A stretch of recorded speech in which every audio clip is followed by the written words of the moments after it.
नमस्कार दोस्तों। तो आज हम पढ़ेंगे एचपी टेट जून 2024 का जो पार्ट 1 है उसको पढ़ेंगे हम। ठीक है, तो डिटेल में पढ़ेंगे, जो करंट अफेयर होंगे उनको भी बीच में ऐड कर लेंगे। ठीक है, तो फर्स्ट क्वेश्चन है, G20 देशों का 18वां शिखर सम्मेलन नई दिल्ली में कब आयोजित हुआ। ठीक है, 18th summit of G20 countries held in new Delhi कब हुई। ठीक है, कब हुई 18th समिट। ठीक है, तो ये हुई 9 से 10 सितंबर 2023 में हुई। कहाँ पे हुई? न्यू दिल्ली में हुई। ठीक है, न्यू दिल्ली में हुई। और जो कहाँ पे हुई है, कहाँ पे हुई है? न्यू दिल्ली में हुई। ठीक है, न्यू दिल्ली में हुई, न्यू दिल्ली में हुई। ठीक है, 18th हुई है। ठीक है, कहाँ पे हुई? भारत मंडपम में। ठीक है, जो किससे लिया गया है? भगवान बसवेश्वर जी से। ठीक है, उनके अनुभव से एक मंडपम है उससे लिया गया है। ठीक है, ये कितने में फैला हुआ है? भारत मंडपम। इसको हम देख लेते हैं कैसे। भारत मंडपम, ठीक है, ये किससे लिया हुआ है? भगवान बडमेश्वर से के मंडपम से लिया गया है। ठीक है, ये कितने गज में फैला हुआ है? 123 एकड़ में फैला हुआ। ठीक है, 123 एकड़ में फैला हुआ है। और इसकी लागत कितनी आई इसको बनाने की? 2300 करोड़ आई। ठीक है, 2700 करोड़ आई। ठीक है, इसकी जो लागत आई बनाने की। ठीक है, और जो इसमें 19th सबमिट हुई और 20 सबमिट हुई, वो 19th कहाँ पे हुई? ब्राज़ील में हुई। ठीक है, ब्राज़ील में हुई। ठीक है, 19th हुई। और जो 20th होगी वो साउथ अफ्रीका में होगी। ठीक है, अफ्रीका में होगी। ये कब होगी? ये होगी 25 नवंबर को होगी। ठीक है, कब होगी? 25 नवंबर को होगी 20th G20 समिट। ठीक है, G20 समिट क्या है? ग्रुप ऑफ 20 है। ठीक है, 20 देशों का समूह है ये। ठीक है, और ये हमारी 19th समिट कब हुई थी? ये हुई थी हमारी 18 से 19 नवंबर 2024 को। ठीक है, ये नवंबर में हुई। और ये दूसरी जो थी पहले वाली वो सितंबर से हुई, 9 से 10 सितंबर 2000 कब हुई? 2023 को हुई फर्स्ट समिट। ठीक है, फर्स्ट हुई। सेकंड 19th ये हुई। और 20 समिट जो साउथ अफ्रीका में होगी वो कब होगी? 20 नवंबर को 2025 को होगी। ठीक है, ये था हमारे करंट अफेयर्स के रिलेटेड क्वेश्चन है, ये पूछे जा सकते हैं। ठीक है, सो नेक्स्ट क्वेश्चन है, संविधान सभा में उद्देश्य प्रस्ताव कब प्रस्तुत किया गया? Objective resolution introduce in Indian constitution assembly कब हुआ?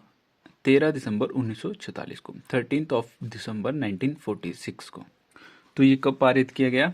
ये जो था किसके द्वारा दिया गया? फर्स्ट प्राइम मिनिस्टर कौन थे इंडिया के? तो वो थे पंडित जवाहरलाल नेहरू। ठीक है, पंडित जवाहरलाल नेहरू जी थे, उन्होंने इस प्रस्ताव को पारित किया। ठीक है, उन्होंने कहा कि जब ये प्रस्ताव पारित होगा तो उसमें कई चीजें उनको संविधान सभा को अपनानी पड़ेंगी। ठीक है, तो ये पारित कब हुआ प्रस्ताव? पहले इन्होंने प्रस्ताव तो कर दिया 13 दिसंबर 1946 को। ठीक है, तो 13 दिसंबर 1946 को इन्होंने प्रस्ताव पारित तो कर दिया। फिर ये कब जो संविधान था हमारा उसने कब अपनाया इसको? 22 ऑफ जनवरी 1947 को। ठीक है, इसमें क्या लिखा था इन्होंने? धर्म, आज़ादी हो गई, हमारे विचार हो गए, और जो पिछड़े दलित लोग हैं उनकी सुरक्षा के लिए जो था कुछ बातें कही इन्होंने। ठीक है, तो ये था इस प्रस्ताव में कि जो आज़ादी है, समानता है, धर्म है, उनके विचार हैं वो ना दबे। ठीक है, उनकी गारंटी होनी चाहिए कि इनको समान तरीके से सभी, किसी जाति जैसे अभी कैटेगरीज में बांटे हुए हैं तो इनके द्वारा इसी में ये पारित की गई थी, पिछड़े दलित लोगों के। ठीक है, नेक्स्ट क्वेश्चन है, यंग इटली संगठन का संस्थापक, founder of young Italy organisation कौन थे? यंग इटली ऑर्गेनाइजेशन के संस्थापक कौन थे? मैथ्सिनी कौन थे? इनका नाम था जोसेफ मैथ्सिनी। ठीक है, क्या नाम था? जोसेफ मैथ्सिनी। ठीक है, जोसेफ मैथ्सिनी। कब की इन्होंने इसकी स्थापना कब की? 1831 में इसकी यंग इटली की ऑर्गेनाइजेशन की स्थापना की इन्होंने। ठीक है, नेक्स्ट क्वेश्चन है, भारत की कितनी भाषाओं को भारतीय संविधान की 8वीं अनुसूची में रखा गया? तो कितनी भाषाएं 8वीं अनुसूची में रखा गया है? 22 भाषाओं को। ठीक है, और जो हमारी कुछ भाषाएं हैं, क्लासिकल लैंग्वेज बोलते हैं जिनको हम क्लासिकल लैंग्वेज बोलते हैं। ठीक है, क्लासिकल लैंग्वेज बोलते हैं, शास्त्रीय भाषाएं भी बोलते हैं। ठीक है, शास्त्रीय भाषाएं, ठीक है। वो कितनी है? वो है 6, ठीक है। एक क्वेश्चन पूछा जाता है, ठीक है। मैक्सिमम टाइम आता है ये क्वेश्चन, ये आएगा, या फिर 22 भाषाओं वाला आएगा, या फिर 6 लैंग्वेजेस वाला आएगा, ठीक है। तो 6 भाषाएं कौन कौन सी हैं? तमिल, संस्कृत, कन्नडाई, तेलुगु, मलयालम,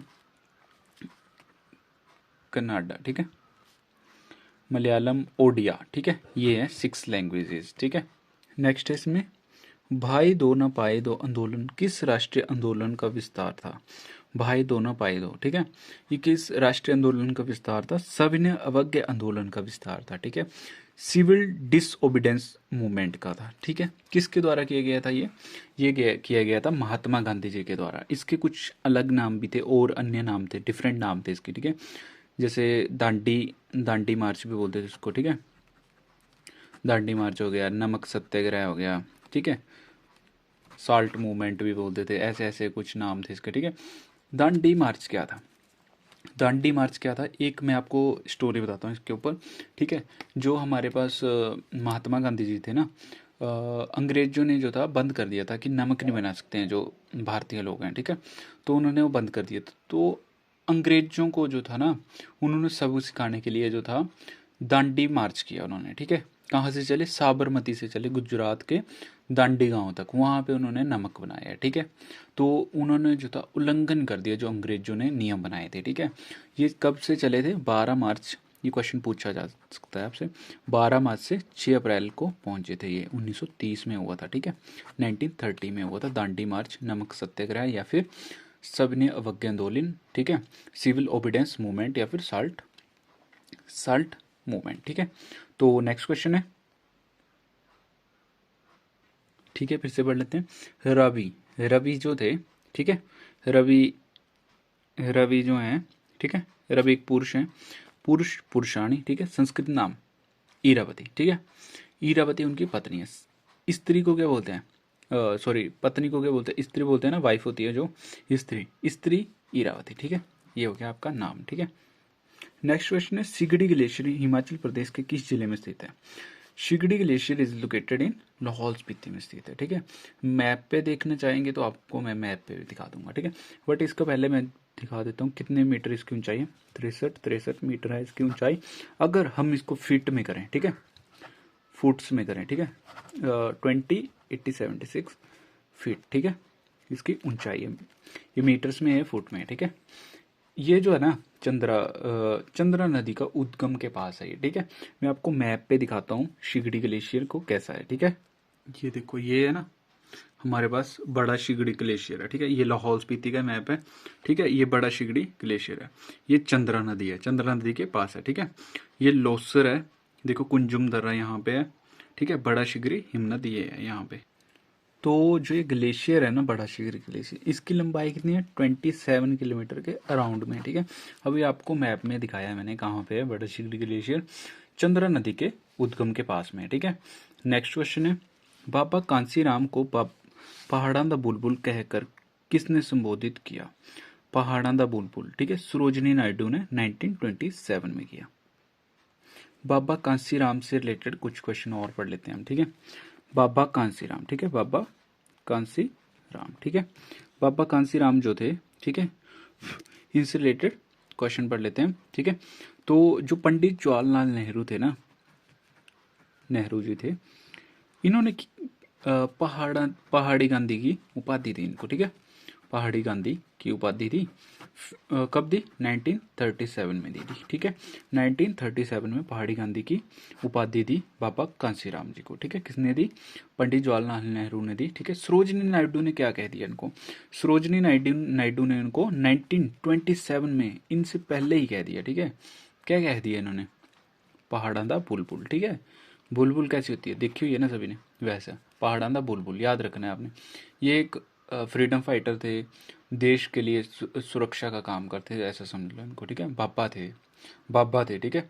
आप कमेंट सेक्शन में एक बताएं, बाबा बड़भाग सिंह किस जिले में स्थित है, और बाबा बालकनाथ मंदिर किस जिले में स्थित है? हिमाचल प्रदेश के 2 मंदिर है, प्रसिद्ध मंदिर है, ठीक है।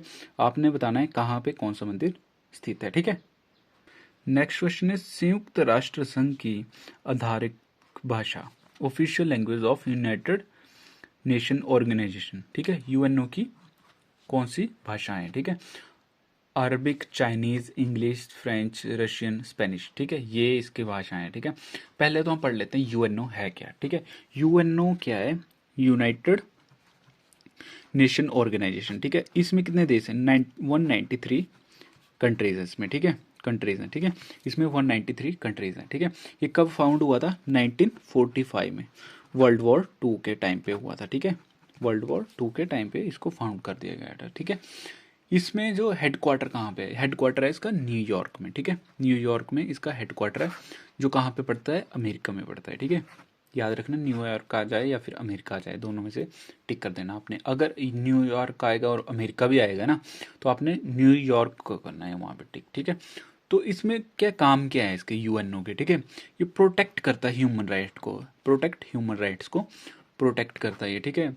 मेंटेन करता है, कहीं ग्लोबल इशू जैसे युद्ध चले हुए हैं, अभी वॉर्स हो रही हैं, ठीक है, रशियन और यूक्रेन के बीच में, उन पे भी चर्चा करते हैं, ठीक है। इसमें 10th क्वेश्चन है, राष्ट्रीय सेवा योजना एनएसएस का आदर्श वाक्य क्या है? Motto of national service scheme, NSS, ठीक है। Not you but I, you first, country first, not me but you. इसका सही आंसर हो जाएगा option D, not me but you, ठीक है। नोट मी, मैं नहीं तुम, ठीक है। इसमें क्या था इसका? इसको लॉन्च किसने किया था स्कीम को? डॉक्टर वी राव ने किया था, ठीक है। राव ने किया था, इसको लॉन्च किया था। कब किया था? सितंबर, 24 सितंबर को, ठीक है। 24 सितंबर को 1969 को इस स्कीम को लॉन्च किया था, ठीक है। आपके लिए क्वेश्चन है, लाहौल स्पीति से क्वेश्चन दे देता हूं मैं। जो कुंजुम दर्रा है, ठीक है, कुंजुम दर्रा है, उसकी ऊंचाई कितनी है, ठीक है। और लोसर क्या है, ठीक है, लोसर क्या है, ठीक है, ये भी आपने बताना है लोसर क्या है, ठीक है। एक क्वेश्चन और देता हूँ, शिमला से देता हूँ, ठीक है। शिमला में जो था जो आलू संस्थान केंद्र है, रिसर्च सेंटर है ना, पोटैटो रिसर्च सेंटर है, वो कहाँ पे स्थित है, ठीक है। ये क्वेश्चन आपने बताने हैं कमेंट सेक्शन में, ठीक है। Thank you.